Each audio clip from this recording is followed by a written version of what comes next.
In today's fast-paced real estate landscape, success demands more than surface-level expertise. It requires insight, adaptability, proven strategies, discipline, and the ability to take risk. The Agent Brew podcast blends candid conversations with wisdom from industry leaders who've walked the path before you. Think of us as your strategic pit stop to fuel your real estate journey. From the crossroads of the world in the heart of Times Square, welcome to the Agent Brew, a podcast that percolates real estate insights. I'm your host, Eric Zollinger of RLTYco. Welcome, viewers and listeners. We welcome you here today to explore and navigate a seasoned agent's journey in the real estate industry. Today is a very special day because we welcome a new ambassador, also a good friend of mine and former colleague at Douglass Elliman. You very well might know her. She is the star of the Netflix show, Selling the City. Please welcome to Agent Brew, Eleonora Srugo, licensed associate real estate broker at Douglass Elliman. Welcome, Eleonora. Thanks for having me, Eric. I'm very happy to be here. It's so good to see you, and congratulations on the show. Thank you. I have to make an announcement. It is the first show I've seen from start to finish. I'm not a big reality fan, but well done. And I know it's hard for us in the industry sometimes to watch the real estate reality shows, so I appreciate you doing that. But I do have to say, more than any of the other shows, I love how you really are a boss and you care for your team and you really show some of the ins and outs. I mean, obviously, they're not going to show the late nights and the boring, comp work and everything else that goes into it. But there was a level of vulnerability and just it showed that you really care. So good job. Thank you so much. That means a lot coming from you. Well, we always like to start with reality shows, by the way. What's that? If you never watch reality TV, I'm going to recommend a few. It's Okay, I'll take your recommendations. So we always like to start with you giving your elevator pitch. We'll go and ask about the origination story afterwards, but talk about your business today, how long you've been in the business, your team, your markets, and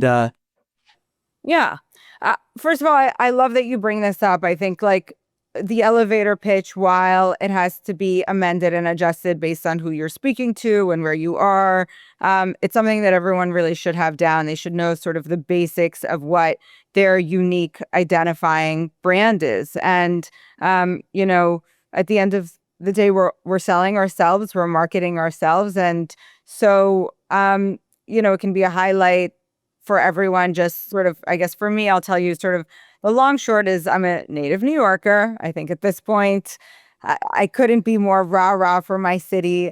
I grew up really sort of as a child of the streets, and I knew I needed to do something that involved New York as a career. And essentially, I went to college. I went to Stuyvesant High School, which is a math and science school in Tribeca.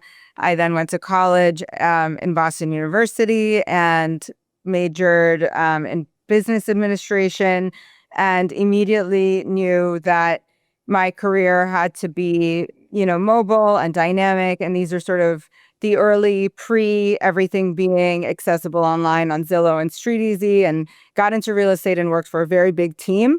This was even pre-days of new development and there being sort of a structure to development marketing. So the team that I was on happened to represent a lot of projects. It was a volume team. It was ranked the number one team at Elliman. It was big before we knew how big things could be and how mega teams could get. And I haven't left the company since. I've been sort of, die hard, very loyal to the firm that I've been with. They say if it's not broke, don't fix it. And it's worked for me. I have had, different evolutions at Elliman. They had momentarily something called DE Worldwide, which gave me more exposure to an international market. When they were sort of first developing conceptually DEDM, I worked with them more closely, sometimes projects that were managed, some that were not. You and I have worked together on something since inception. We'll talk about that one. And, people love to highlight that $75 million deal. Obviously, that was a big number. In 2023, it was a year that didn't have deals that big, but there have been bigger ones before. There'll be bigger ones after. And, for me, there are other details about that deal that I find more impressive, sort of like, the price per square foot or the terms that we negotiated. Those were sort of more interesting. But aside from that deal, I've now done about 20 projects, and I like to operate under sort of myself with a small operational team. And in 2022, I started working with Done and Done, which is the production company behind Selling Sunset and also iconic shows like The Hills and Laguna Beach, and Netflix, to develop what I think was a long overdue version of their hit show in New York City.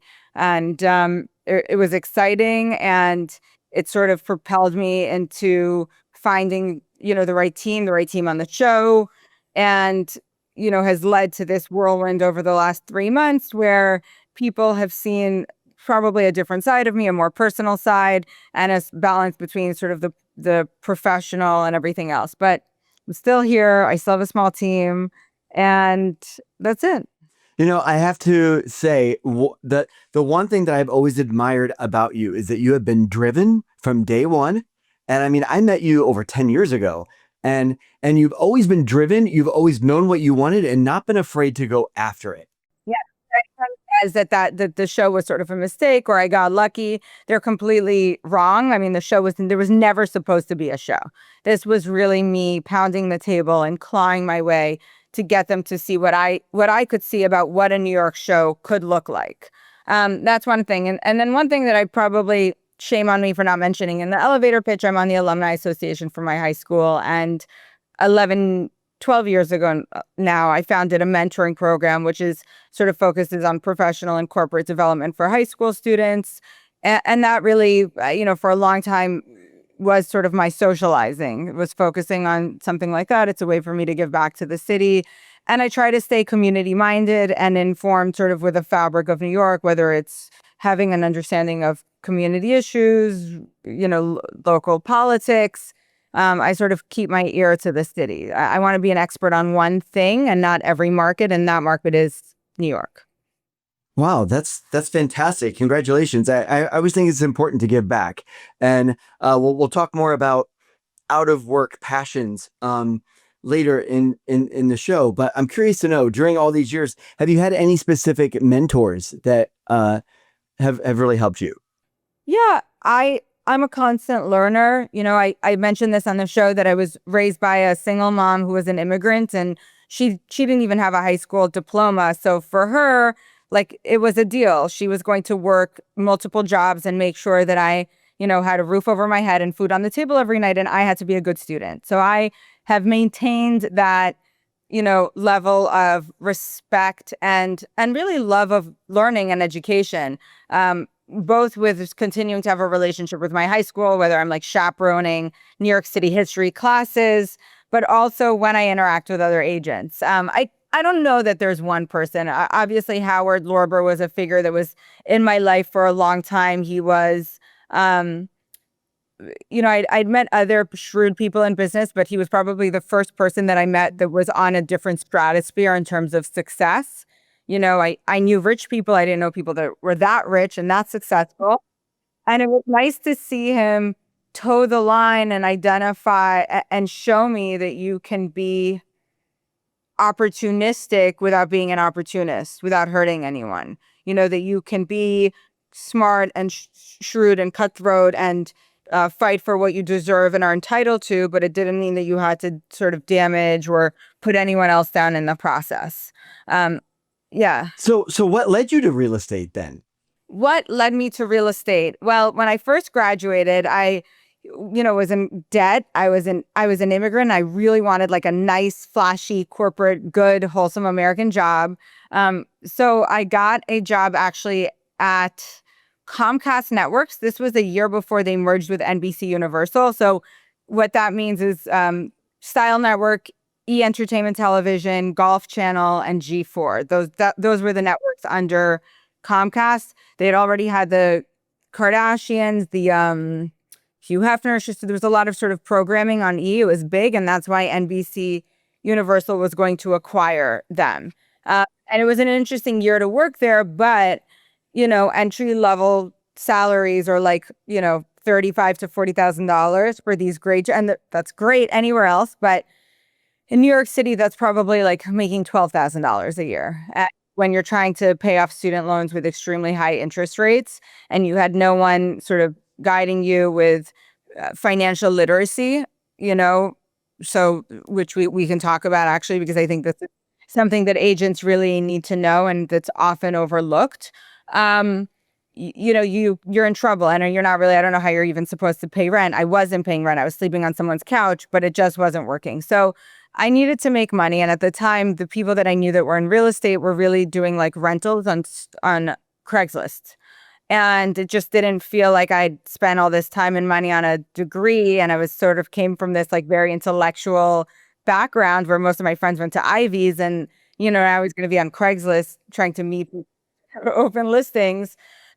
But I asked around. I needed to make money. I went to Shul, which was really the only place I knew to go. And I started just asking for job opportunities. I actually met with someone who had a PR company. He wouldn't hire me. I met with Jacob the jeweler to maybe sell jewelry in the store. But then I was like, I don't want to work retail. I had an interview with, I think, Donnie Deutsch, who was sort of in advertising. And then I met Ilan Bracha, who was the first agent that I worked for. And it wasn't really much of an interview. It was like, oh, you went to college, math, like be at our team meeting tomorrow, get your license, and like, I'll put you on a project, but here's the deal, for a brand new agent with zero experience, I'm paying you I'm paying you $1,000 a deal if it's a direct and $500 if it's a co-broke. Oh my gosh. Wow.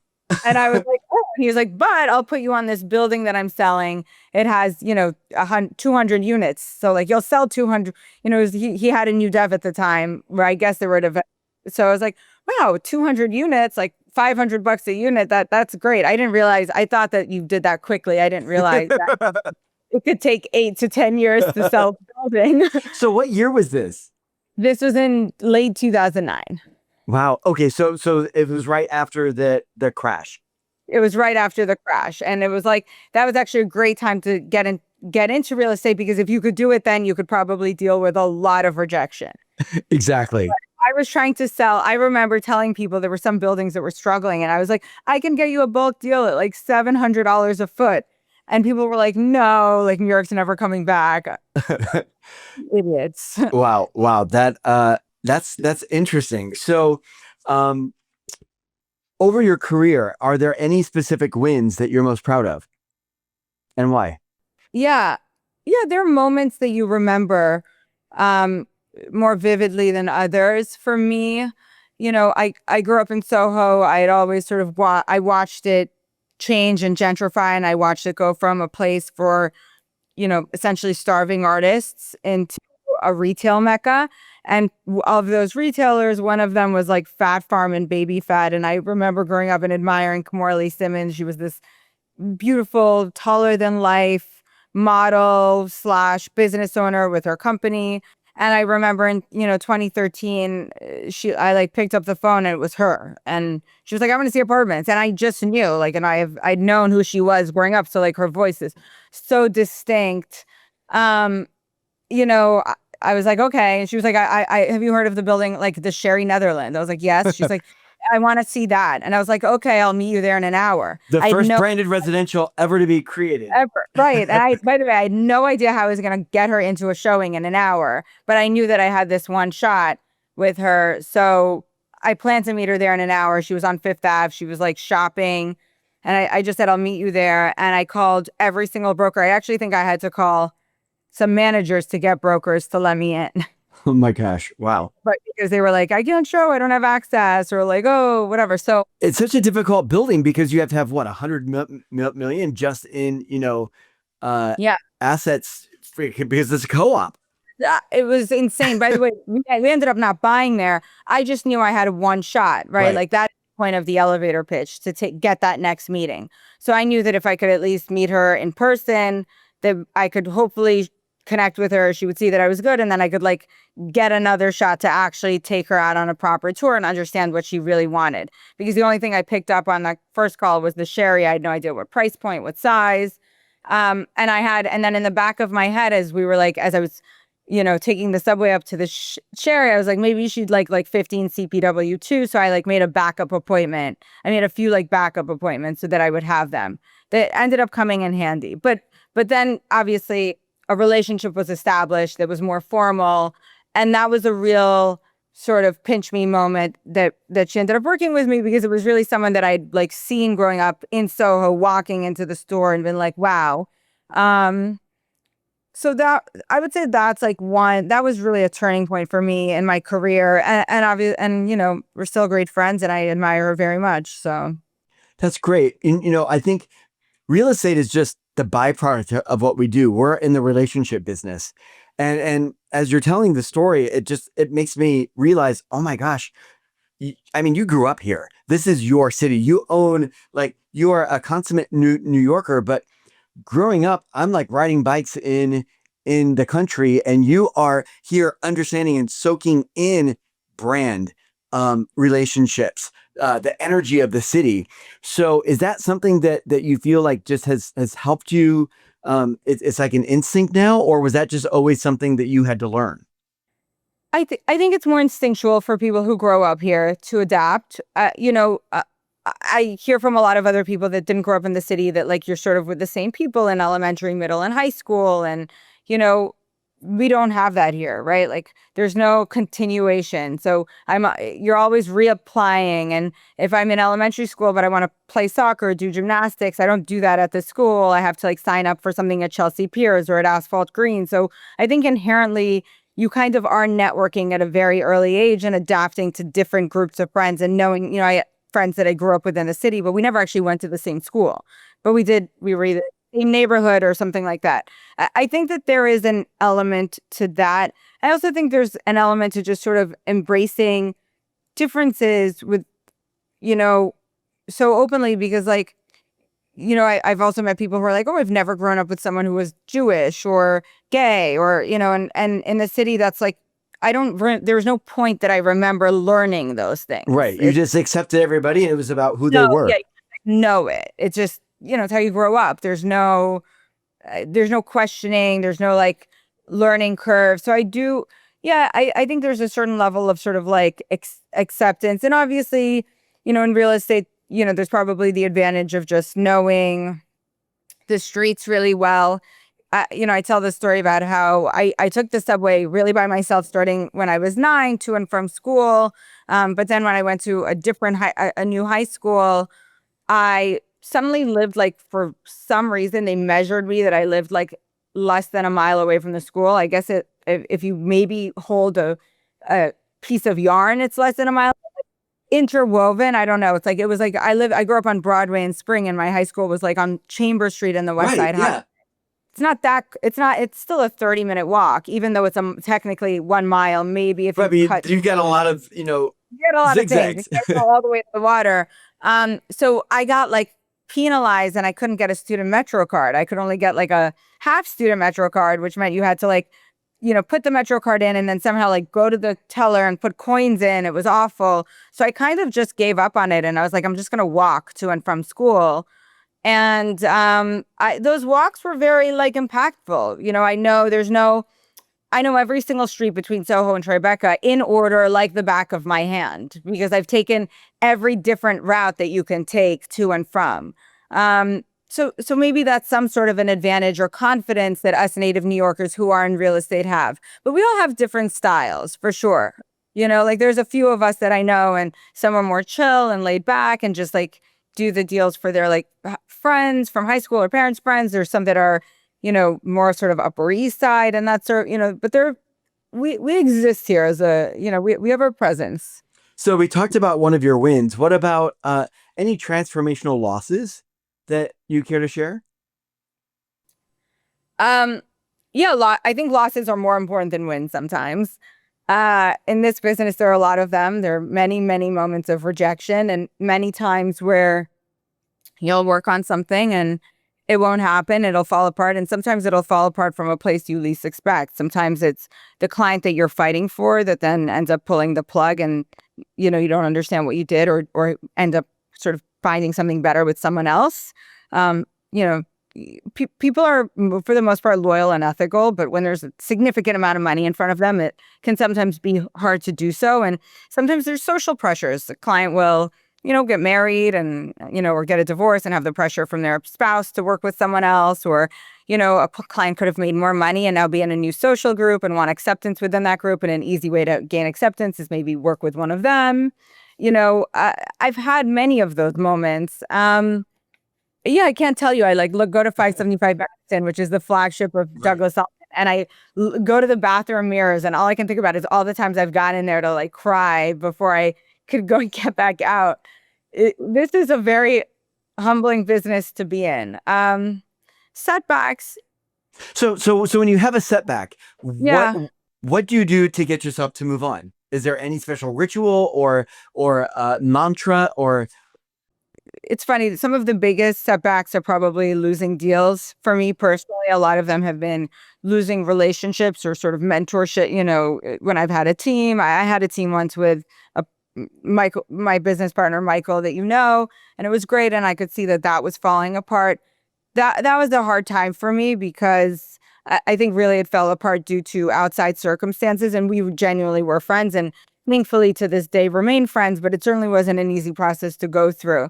I think you need to allow yourself to mourn.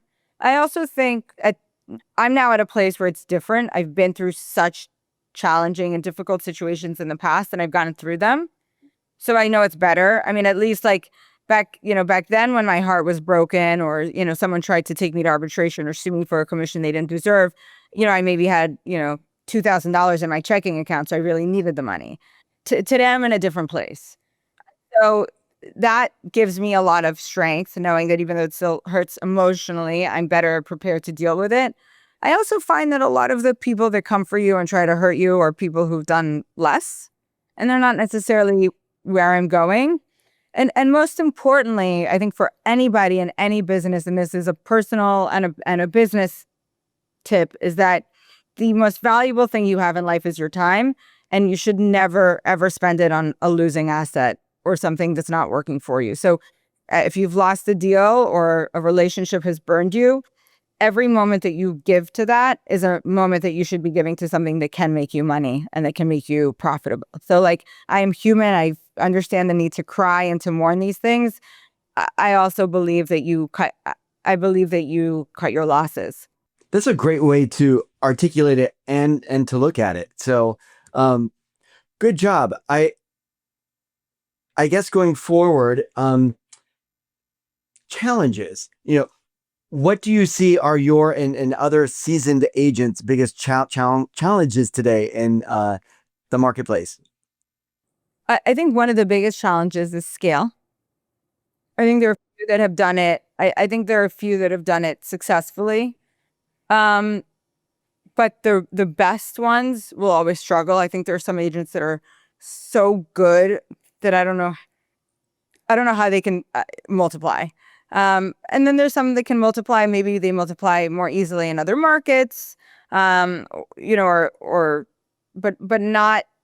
not on such a high end. I think scaling is hard. I think especially in the landscape that we live in today, where maybe there is less of a respect or emphasis on hard work, more on efficient work, and or a generational shift of people that think there are shortcuts with social media and TikTok and sort of other ways to make money. I find that to be challenging in terms of finding mentorship and sort of the next generation. As much as I like to tout all of the benefits of the exposure to the industry and how many more people have gotten their license over the last 10 years and are excited because they see these TV shows and they want to get into our industry, I know that also means that a lot of people are not so prepared for the industry, which is why I think services like this are important. Anything that can sort of make our industry feel a little more corporate. Well, and that's why we're glad to have you as an ambassador for RLTYco, because you can help spread the word and message that, you need to, expand or elevate your license anywhere in the 50 states. We have education is one of our pillars. You want to start a team, you need an LLC, which is so important. We provide that. We also have the taxes, as far as bookkeeping help, and just, really we're here to assist agents like you, um, and those across the country to empower you. I think it's long overdue for our industry. I think that like we're really the only sort of advisory role within the landscape of sort of legal, financial work that like doesn't get that same sort of formality that those other industries have. I think it's sort of just like we're more transactional in nature, and then we're sort of expected to just be out here on our own and not know how to build and run a business. And Well, the industry's changed so much. I mean, it's, really rapidly too. I started in 1999. I was 25 years old, and there were no teams back then. You were an assistant, not even on the website. Like you had to work your way to get to the website. And you mentioned like $35,000. I think I had a salary of 30,000 as an agent to start. And you're like, wait, how do I? This is before cell phones. You got 30 minutes a month before it became unlimited. And you're paying like $60 to $100. I'm like, wait, how do I make this all work? I was buying like calling cards, right? Like I don't. Yeah, exactly. And so, back then marketing was Barbara Corcoran on top of a cab. Now you get in a cab and you have 4-minute full-length movies, Karen Kelly, Michael Johnson, like from Compass, that are being produced. And it's like, wait, how did the industry go from there to there, or from here to here? And like now you have all of social media. So these are all parts of a business plan that were never part of that budget, right? So it's difficult to be an agent, and especially the head of a team. How do you deal with that? Are there financial struggles? And Yeah, I think people think that if they start a team, they're just going to make more money because like you make a little help of them, and then it's complete opposite. I actually think that as a head of a team, you initially have to lose money. It's an investment. So whether you see it as a loss or an investment, there's times, you have to sort of onboard and train and interview on like your time is everything. And then they have to eat. So you distribute leads that like otherwise maybe an assistant could have helped you with. So yes, I think in building a team, there is a massive expense. And I think that it's something that people should think about when they scale, and doing it, I would say, as slowly as possible, would be my advice. I've had now 2 teams, one with a partner and one without. And in many ways, I did appreciate having a business partner. I thought that was actually helpful. Obviously, there are a lot that, come together and fall apart, and friendships and egos in the way. But I do miss the ability to sort of share the burden and the pain with someone else. I think that's actually really important, and or finding a way to make everyone on a team a partner in some way. But I think the biggest issue is really scaling. I'm always waiting. I heard someone say years ago that like all these industries will be ripe for disruption, a la the New York City cab with Uber and the medallion. Anytime you're sort of paying a lot for a service that most people can do, even education, everyone sort of said, look at colleges, that's going to be next. And I see that happening. I see a lot of affluent families being totally okay with their children not going to college because they're like, you know what, I'll save, $200,000 or $300,000 and my child can enter the workforce right away. And they've seen multiple examples of people who can be successful without that degree. well, college is not just about the education; it's about the networking, right? It's about experience and networking. But I have clients who have come to me and said, like my oldest child, like senior year, came to us and said, Mom and Dad, I have this business plan. I'm already making $100,000 selling this. Like I want to pursue my business. And the parents were like, okay, like have a kid who doesn't want any money from you, or send them to college and give them 200. And they're like, you know what? My kid is okay. They did well in high school. They're not saying that, they're proposing alternatives, and we've seen that work. And I do think now there's sort of a rampant attack on sort of American universities, and they will have to have a reckoning. Everyone has always said real estate will be next and real estate commissions will be next. And I have yet to really believe that or see that happening. I'm trying to find a path, because sort of they would say to me, like, look at like, all other luxury goods like boats and art, people are starting to buy them online and sort of eliminating the middleman, designing their own car. I don't know that a home can go there. I don't know that a home, we lived through the pandemic. We tried to sell homes online.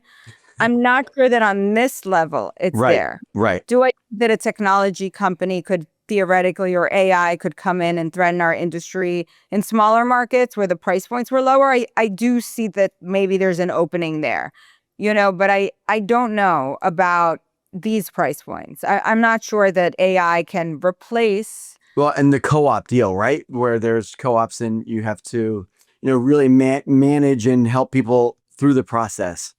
Um, let's play the gratitude game, which is rose, rose, thorn, bud. But we like to do it with a little infusion of coffee since we are the Agent Brew. Get a coffee for you. Awesome. Love it. So the first one is the aroma. It's as the coffee is brewing, you get that wonderful scent throughout the home, and it wakes you up. It gets you out of bed. So what gets you out of bed, Eleonora? I wish I didn't get out of bed some days because I wake up way too early, even when I want to sleep in. What gets me out of bed? I really love my job. Every day is like exciting. Not just that, I love my life. I really live life with a sense of urgency. I believe that forever could be, God willing, knock on wood, at least 100 plus more years. But I think it could also be a second. You never know, right? Like that's what the White Rabbit said to Alice. So who knows? And so I want to make sure that at every moment of my time, I'm doing something that I'm proud of and that I think is a good use of it. So, and I like it. I like working. I genuinely believe that my purpose in life and my service onto this earth is to work and to do this. So it actually gives me a lot of pleasure. It's not like I would not rather be retired. I would not rather be married to someone, doing Pilates in the middle of the day or in St. Bart's right now. I really want to be here at this moment. So it kind of answers the next question. What is your why? Why do you do this? there are two reasons. There is the why, which is I'm good at it. That is, I think that's okay to say. I actually think I'm really good at it. And if I were looking for someone to do this for me, I would hire myself. I think that I fight for other people more than I would fight for myself to very great lengths. I know how hard it is to work and make money. And so I know that when people are asking me to protect theirs, I try to do it with the same ferociousness.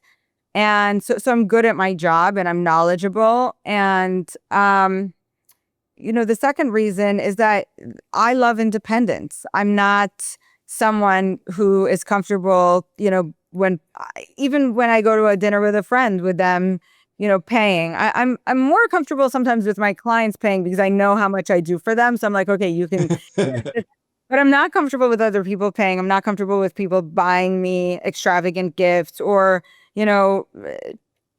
treating me to I always want to hold my own. I think there's nothing more freeing than to do things for yourself. Even as a child, I remember feeling sort of guilty when my mother would buy me things because I knew how much of a struggle that was for her. And so that first feeling when I sort of earned enough babysitting money to buy my own thing was like the best thing in the world. It was mine.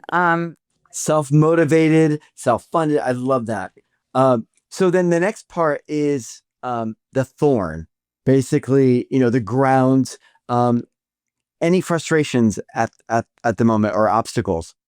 There have been a lot recently in our industry. There have been a lot of changes.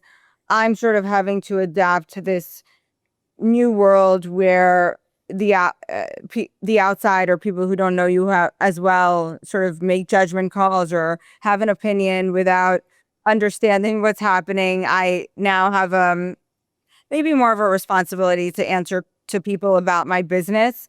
But there's some things that I'll sort of always keep sacred. I don't like. I don't like sort of the talk about it. I also don't like the public nature of our business so much that people, and I understand disclosures. We need to record deals, but like there is a part of it that we have to sort of be on social and show off and, because otherwise how can we verify? It's not like our clients can go into like some system and see who sold what. It's, you need to sort of self-publicize and self-promote. And then people make speculations about income, which are completely inaccurate. and then sometimes people will jump on the self-promotion even and tout a deal that didn't happen. All of that is sort of a part of the industry that I struggle with. And I've often wondered, and I seeing the whole show, I often wondered if you would go online and like read the comments or things like that, or like how do you just let that fall off your shoulder? It's A lot of things said on the show that I would love to retaliate on. It's hard, right? Like publicly, I just know the person I want to be, the person that I promised my parents that I would, my mother that I would be, and my spiritual relationship. It's not like me, but I do wish that there was more of sort of like a verified, because it is fine. Some of the things I see on the show are sort of ironic or funny, or sometimes when you see a sale close, you want to qualify it and be like, but that, or you didn't really get that lead, you just sort of like did the showing. But yeah, there's a lot of sort of holding my tongue, for sure. well, I guess, still when you go to bed and when you wake up in the morning, you're looking in the mirror. That's the only person you really have to Exactly. approve of, right? So, Sure. the next part is the bud, the fresh beans. Anything that you're looking forward to? Is there a new project? Is there, what's on the horizon? Mm. This partnership is on the horizon. I'm excited for that. I do want to connect with a broader range of agents and people who have an admiration for this business and help them, really by highlighting a lot of the mistakes maybe that I made and what I'm doing now. I'm not someone who thinks that you should shut the door on someone just because you failed. I actually want to now share with them and then see other people succeed. There are also just like exciting things coming up with the show. We still don't know if we're coming back for season 2.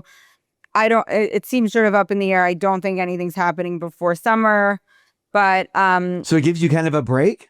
it gives me kind of a break. You might see me on the on Selling Sunset, which is exciting just for me because it's a market that I don't know at all, and I get to sort of be the student on that show and not the boss. And also, I just think it's funny, and that show has a way bigger platform. And I did enjoy the process. I enjoyed the production team, and it was learning an industry that I've never been in. Entertainment and Hollywood is cool, and it's different.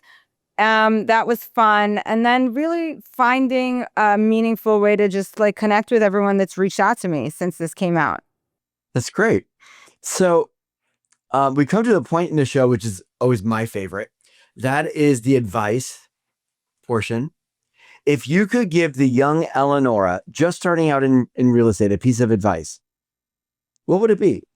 When I would tell myself to live a little, I do think that I was a bit extreme in my 20s with the sort of cutting myself off socially. I would tell myself that it is actually okay to be vulnerable earlier on, and actually those are ways that people connect with you better, and it's not a detriment. It's not something that clients will see and look at as a weakness. I actually think people can see it as a strength and an ability to connect, especially in such a personal business.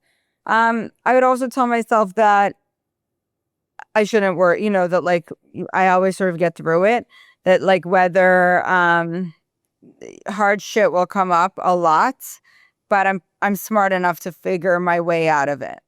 And I would also tell myself to stop to be better with find money.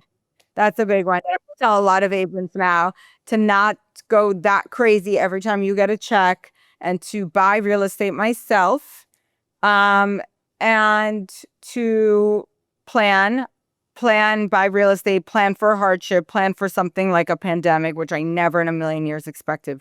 I don't think anybody really did, right? So that was like a whole reset on my mindset. So definitely for sure, more financial planning, and education. That would also be a big part of it. Wow.